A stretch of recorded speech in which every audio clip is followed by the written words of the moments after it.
Welcome to It's All Your Fault on True Story FM, the one and only podcast dedicated to helping you identify and deal with the most challenging human interactions, those involving someone with a high conflict personality. I'm Megan Hunter, and I'm here with my co-host, Bill Eddy. Hi, everybody. We are the co-founders of the High Conflict Institute in San Diego, California, where we focus on training, consulting, coaching, classes, and educational programs and methods, all to do with high conflict. Today is the third episode of our new series, 5 Types of People Who Can Ruin Your Life. Today's focus is the love you, hate you types, the high conflict borderline types. But before we start, send your questions to podcast@highconflictinstitute.com or on our website at highconflictinstitute.com/podcast, where you'll also find all the show notes and links. And we'd love it if you give us a review wherever you listen to us.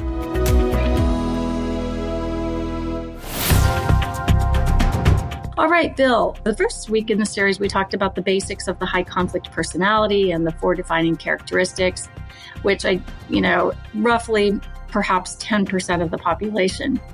Today, we're talking about the love you, hate you types. Last week, we talked about the antisocial, kind of cruel con artist types.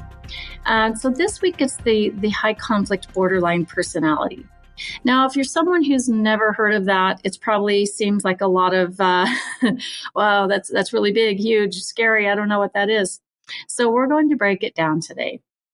We're basing this kind of off of Bill's book, 5 Types of People Who Can Ruin Your Life. The chapter for the love you, hate you types starts this way, in Bill's words. Maybe you know someone who's extremely charming, friendly, and reasonable 1 minute. Then the next, they're screaming and blaming and attacking you, verbally, financially, publicly, physically, or all of these and more. The speed with which they turn from seeming to love you to hating you is breathtaking. What did I do? You may ask yourself. How can I get out of here? Well, you may be dealing with a borderline high conflict person. So, yeah, it seems not very pleasant, right? Reasonable, charming, friendly, and then screaming and blaming and attacking? Yeah, people notice that. It stands out. It's shocking, even, can be that, whoa, where did that come from? And one thing I want to mention is people with this personality type can be very charming, very friendly, very sincere, very loving, very appealing, very attractive. And yet, as you get to know them, these emotions come out. And these emotions are something they don't have as much control over as most adults. In a sense, their emotions take over like they would, say, for a young child who just, the emotions come first and the thoughts come second. And so generally, people with this personality type have grown up with what the therapists call emotion dysregulation, that they can't manage their emotions. And so the emotions take over and often are extreme. So they have extreme views of people. They see people in all or nothing terms. This people are all good and these people are all bad. They're evil. And they may switch back and forth. So say someone has a boyfriend, person has borderline personality disorder, and they have a boyfriend, and one day they're just loving, they see the person is wonderful, and then they're, say, sitting on the couch watching a TV show, and they're very comfortable and warm and kind of calm. Well, for someone with this personality type, the emotions don't like calmness. The emotions are like, we need intensity. And so you might be sitting on the couch feeling warm and calm. And suddenly, say, a man with this personality says, wait a minute, are you having an affair? Why are you so quiet tonight? And then they start an argument, and then they feel more connected because connection is the big issue. It's connection, it's emotions that take over, and basically seeing things in all or nothing terms. So that's just a brief kind of view. Yeah, and it's just very big emotions that are hard to control, and it often causes extreme behaviors, right? Because we do things that are very extreme when we're trapped in that reactive brain. Yes, and we'll talk next week about domestic violence and borderline personality and antisocial personality. But for borderline men, especially, a lot of men that have engaged in domestic violence may have this personality type because they're sincere. They just don't want their honey, their partner, their loved one to leave. And they're always worried about that. Now, women occasionally may be violent too, but often it's more verbal. And majority of people with borderline diagnosis are not violent. So I want to say that. But it's that the moods come over and they're pure. They're all good, all bad, all friendly, all angry. They talk about borderline rage, that the person's just consumed. Like you look in their eyes and you go, this is a different person for a few minutes. And then they may switch back to being loving and friendly. It's like something happens, they're reassured, or something, brings them back. But then when things are calm, like I was saying on the couch, then they may escalate and make it a conflict. So we see this kind of mood swing, sudden intense anger. Now these folks have a lot of empathy. And so what happens is in relationships, they're very appealing. These are some of the most engaging people. You just want to love them. And yet there's this other side. And so we always encourage people to wait a year. As you and I wrote, Megan, in the Dating Radar book, is wait a year before you commit to getting married, having a child, buying a house, because on the surface, they can be very warm, friendly, charming, lovable, sincere, but there's a flip side. And that's where the rage, the anger, the just bitterness, almost vindictiveness can come out. So mood swings. I want to add something. People say the term borderline. What does that mean? I think of it as on the border between love and hate, as you said earlier. But the term came from about 100 years ago when they first started diagnosing mental disorders. And there was two categories. There was neurotic, for the worried well, that was anxious, depressed, but in touch with reality. Then there was psychotic, which was people say with schizophrenia, other psychosis that were out of touch with reality. And they found these people that seemed to be on the edge, that sometimes they're in one, sometimes they're in the other. So they could lump that together as borderline between psychotic and neurotic. But anyway, so that's where that term came from. And then in 1980, they defined it more specifically with 9 characteristics as a personality disorder. But keep in mind, as we've always said, we're not diagnosing personalities here. We're giving you background information to understand people that may be in your life who may or may not have these disorders. Yeah, and that flip side, it can sometimes just be really challenging. And so I kind of see it as this is a person whose brain is just going through life trying to connect and trying to attach to someone who they think can make them feel better. And it's not a conscious thing. It's just, I don't feel good. And my brain's telling me I need to be connected with at least one person closely so that they can help me feel less anxious, I guess, less fear. And I may not even know this. Obviously, it's not a conscious thought. But then when they get that relationship, that eventually, like you said, I miss those intense emotions. I feel okay right now, but eventually I'm going to miss that. So I'm going to create something that gets the intensity going.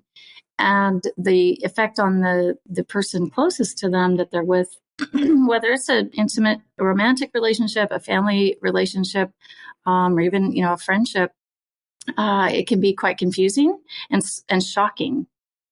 because you've become, quite close to this person perhaps, and everything seems to be going fine. And then it can flip so quickly and it's very shocking. And you kind of walk away going, wow, I feel like I've been fanged. And so this isn't, it's interesting that it's not bad people, as we've always said. These are folks with just a kind of a fear-driven personality. And it's quite miserable. Actually, it's reported throughout the literature that this is not a pleasant way to live. And a lot of people don't understand what's going on until they read a book or they, see an article online, and a lot of times they get help. So we're going to talk about that later. But let's talk statistics first, Bill. In the NIH study, National Institutes of Health study from about 2008, the borderline personality rate was about 6% of the U.S. population, which would have been around 20 million people. Does that still hold? Well, that's still listed in the Diagnostic Manual of Mental Disorders. The 5th edition came out in 2022. So it's still mentioned as one of the numbers. There's various studies on this, and some say lower numbers. But I think this is realistic, and some of the experts that are known for dealing with working with borderline personality disorder, like Marsha Lanahan, who's one of the leaders in treatment for borderline personality disorder. And she says she thinks these numbers are realistic. So that's a significant part of the population. Everybody knows somebody with this pattern of behavior, whether it's a disorder or just traits. 6% of people is a large, large number. Some research says 7% have alcoholism, are an alcoholic or addict. So it's a significant percent of people. And as you said, they're not happy. Having this disorder makes relationships very rocky and unpredictable. But there's a range of how difficult the disorder is. And also there is treatment, which we'll get to later. But so 6% is pretty prevalent. And if of those 6%, how many also have a high conflict personality? Well, my estimate, and we don't have research on this, but my estimate from basically 44 years ago, I worked my first case that had someone diagnosed with borderline personality disorder in the case. So I'd say slightly more than half, because I've worked in psychiatric hospitals with people with borderline personality disorder who did not have high conflict personalities. They were not preoccupied with blaming others. They really were mostly angry with themselves or just felt helpless in the world, because the high conflict personality is preoccupied with blaming others. But there's a significant percent, I would say more than half of people with this disorder are preoccupied with blaming others, because that's where that rage comes in. It's like, who are you going to aim it at? And it's most commonly people close to the person. So family members, dating partners, parents, children, siblings. That's where you're most likely to see this. But you get close to somebody at work, they may be turn into this pattern of behavior in the workplace with people they're really close to. A close neighbor might suddenly find themselves getting verbally attacked. But close relationships is where this comes out. Generally, personality disorders are interpersonal disorders, and this one's particularly associated with close relationships. And a high sensitivity, would you say, in all cases, or? I think high sensitivity in close relationships, because that attachment you talked about, wanting to feel a connection. Let's say they have a job, let's say they work, a job in an office, they're not necessarily going to be feeling that defensive in daily life. But if they get close to somebody, they're going to be very sensitive to little signals like that I'm being rejected, something like that. Like, take a workplace example like this. Someone, let's say it's a woman, and this is slightly more women than men, but it's close to 50-50. But let's say it's a woman. Let's say you're a woman and you start a new job, and there's this person that reaches out to you. Oh, they're really nice. They're helping me out. And they say, let's get together for lunch on Thursday during the workday. And you go, oh, okay, great. And then they say, let's go to the movies on the weekend. You're fun. You're a happy person. You go, oh, okay, great. And you do that. And then the next week they say, let's go to dinner and then to the movies. Well, you're starting to feel like, hey, this is a little bit too intense for me. But let's say you go along with that and you have a good time, but there's an intensity there. And the next weekend they want to get together too. And you say, well, wait a minute. You're going to have to back off. You're getting a little too intense for me. I need to do other stuff next weekend. Well, that's a rejection. That's an abandonment. And now the person with this personality may start sending nasty emails. You're not the kind person that you said you were, or maybe start spreading rumors. Say, so-and-so's not a very nice person. She's new here and I don't think she fits in. So you get that kind of shift when it gets close. So in many ways, that's one of the cautions is you can have a comfortable, positive relationship with someone with this personality if you're not too close. And so having good boundaries, being able to say, I'd like to get together, but I'm busy next weekend is better than saying you're too intense. I'm busy next weekend. Oh, very good. So let's go back a minute ago when you said something about, they kind of will bring other people into their feelings about you when they perceive to have been rejected by you. So is that what you refer to as splitting? Yes. So often what happens is people with this personality see people as all good or all bad.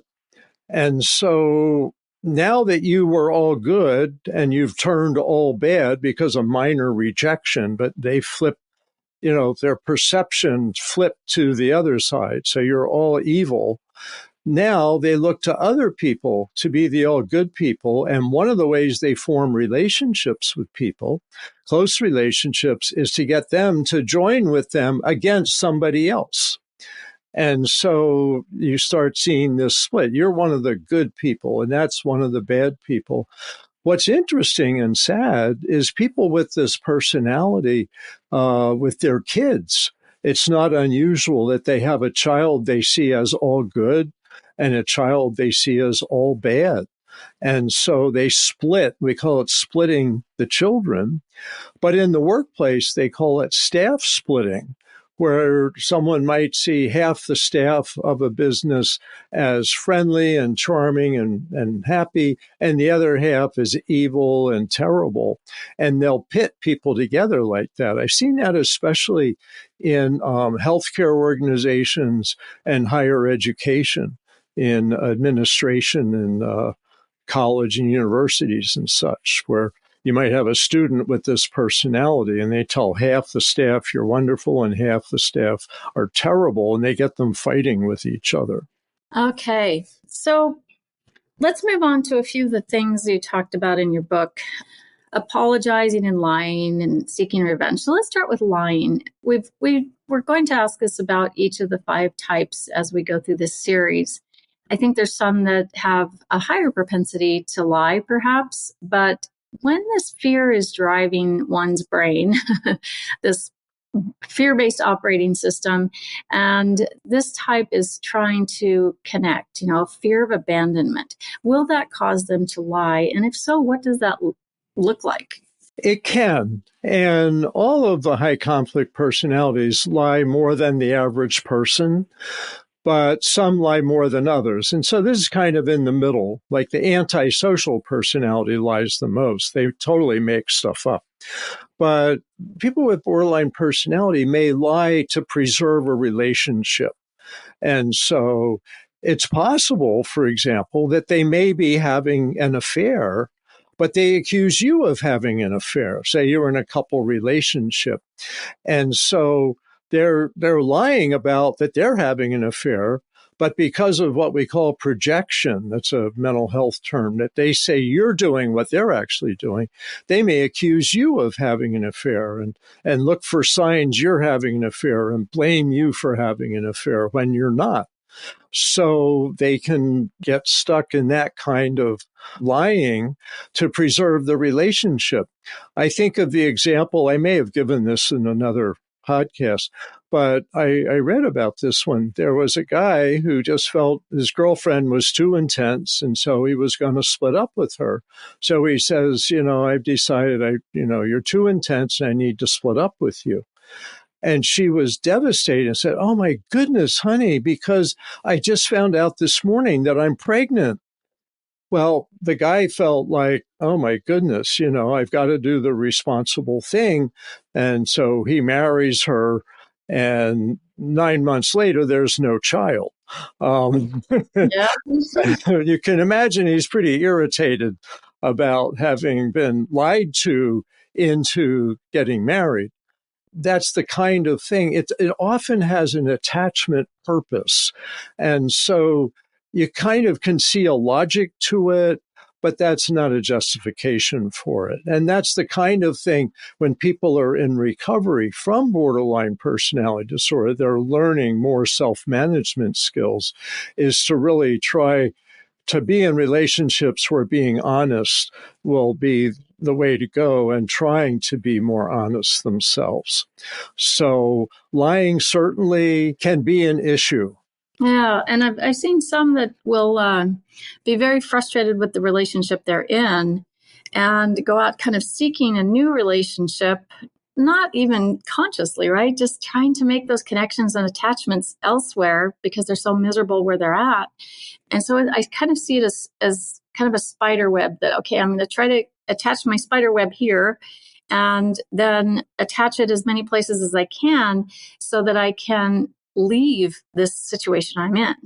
I can't tolerate or bear to leave this until I'm attached somewhere else. So if lying is involved there, it seems probably very natural. So let's move on to the apology situation. Will the borderline high conflict person apologize? Well, I would say that it's rare because they mostly feel that they're justified in their reactions. However, they may apologize because they know they need to do that to hold on to a relationship. So you may get, for example, let's say a man with borderline personality who engages in domestic violence may have a buildup of rage, an explosion of rage, and then an apologetic period. "I'm so sorry. Here's a dozen roses. I'll take you out to dinner. It will never happen again." Except that it will, because it's an emotional buildup inside of them that they haven't yet learned how to manage. They can learn to manage that, like in domestic violence treatment, possibly other counseling. But it may just fit into part of the cycle. And the cycle of violence that's associated with borderline, and it's sign of a cycle of anger, even without violence, is a peaceful period, but a buildup of tension, then an explosion of rage, and then a period of remorse.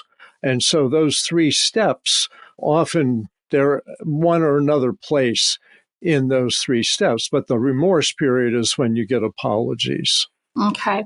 Let me add something. They're going to demand apologies from the people that they're close to for things that shouldn't be apologized for, like the people they're close to set limits on them. It's like, you have to apologize for not going to the movies with me this weekend.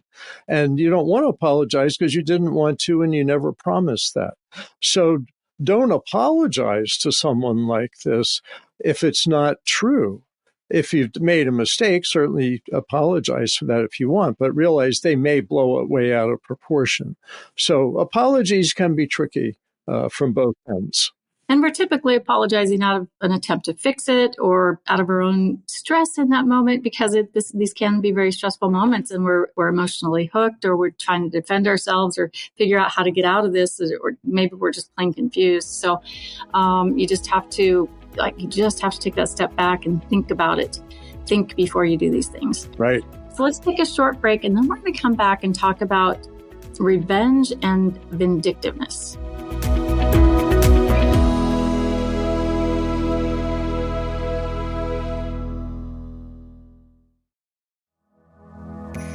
Are you struggling to handle interactions with difficult people?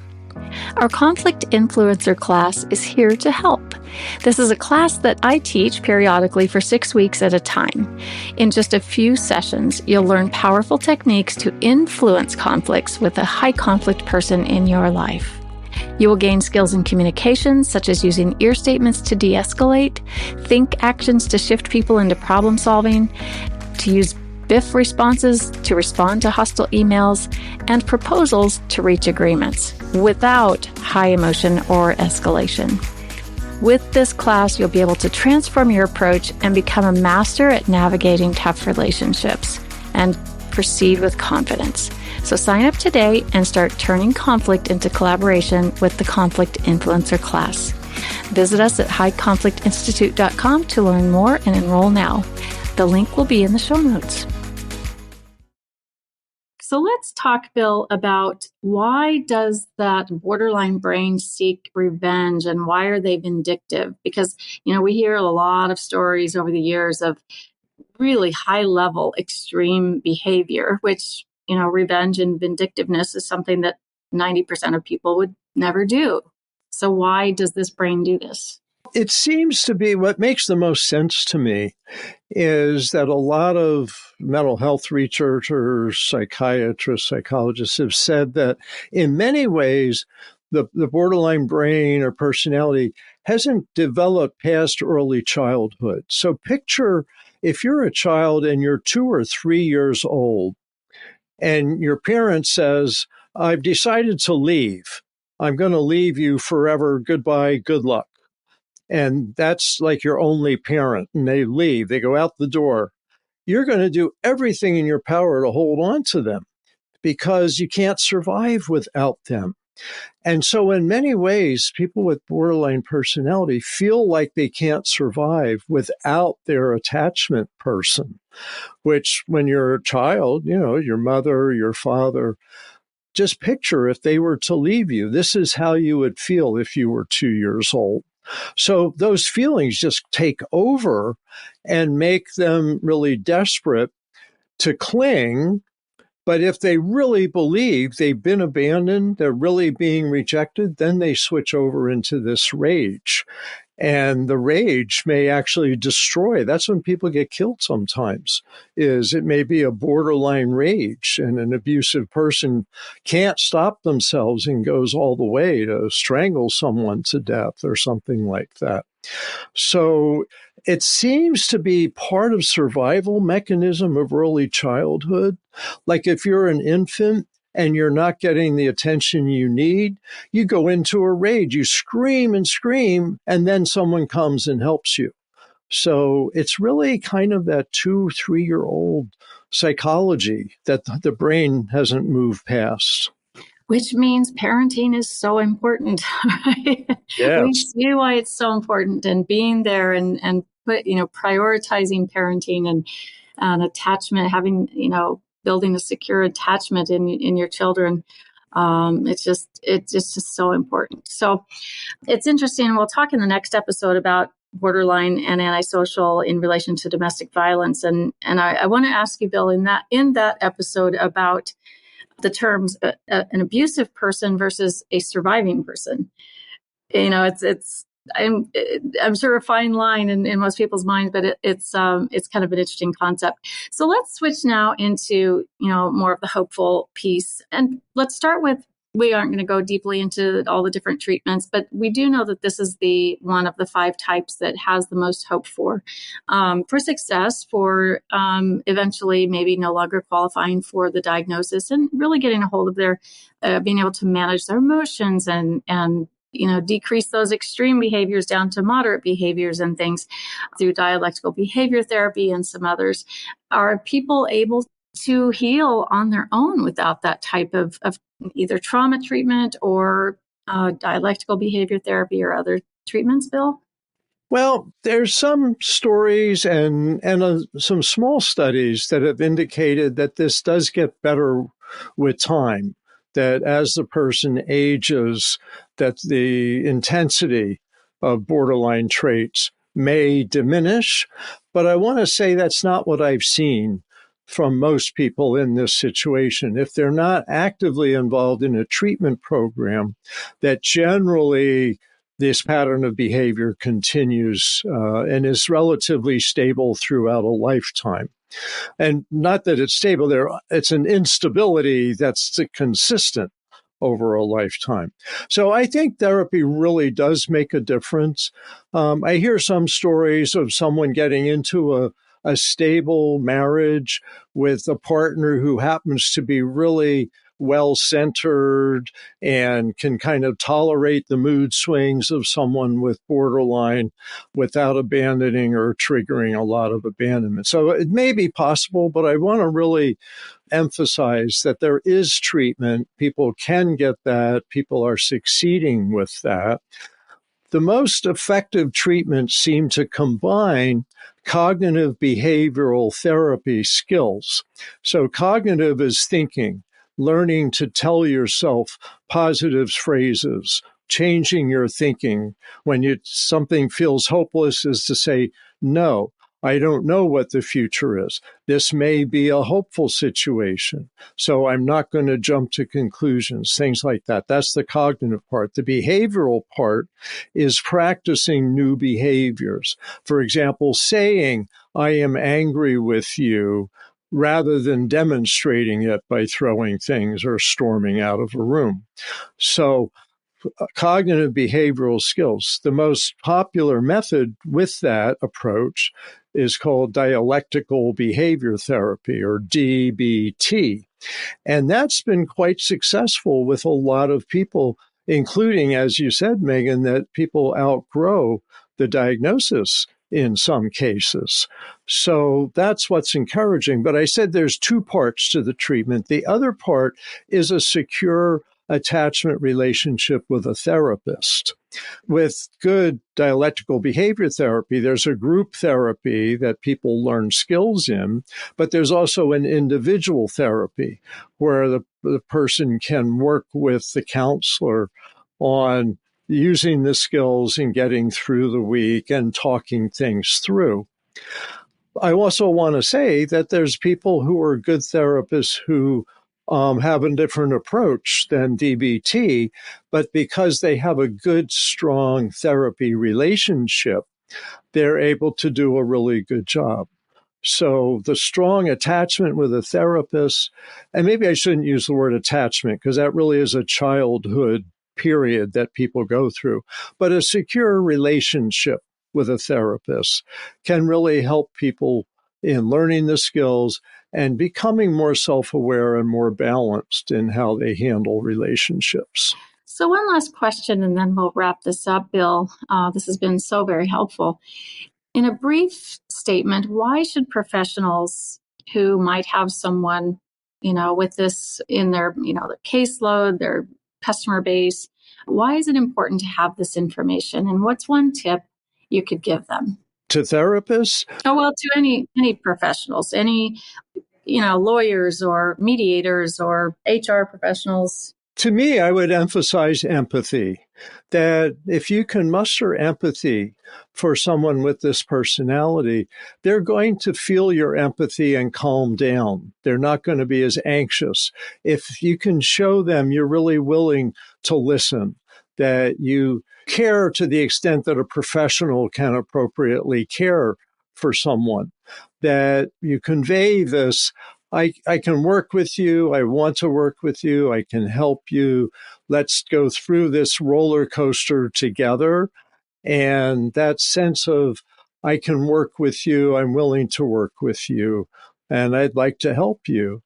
I think that that's the kind of biggest message that any professional can give within the context of whatever the details of their work is. So lawyers, therapists, accountants, sometimes accountants want to learn about high conflict stuff, and they're able to be more effective in their relationships.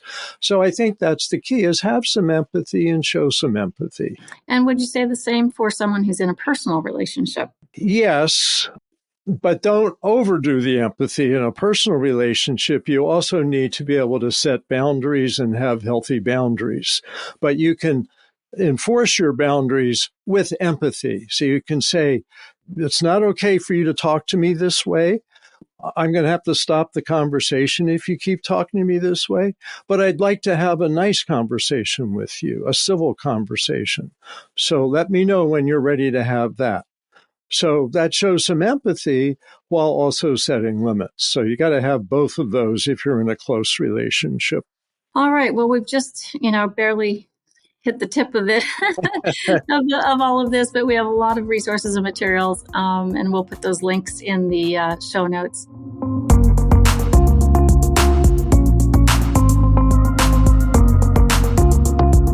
To you listeners out there, thank you for listening today. And next week, we'll continue our 5 Types of People series. And it's going to, as I said, take a little bit different turn. We're going to take these 2 types that we've talked about so far, BPD and ASPD, antisocial, in their relationship, if any, to domestic violence. October is Domestic Violence Awareness Month, and we're going to talk about it. So in the meantime, please send your questions to podcast@highconflictinstitute.com or submit them to highconflictinstitute.com/podcast. Until next time, keep learning and practicing these skills. Be kind to yourself, to others, while we all try to keep the conflict small and find the missing piece. It's All Your Fault is a production of True Story FM. Engineering by Andy Nelson. Music by Wolf Samuels, John Coggins, and Ziv Moran. Find the show notes, and transcripts at truestory.fm or highconflictinstitute.com/podcast. If your podcast app allows ratings and reviews, please consider doing that for our show.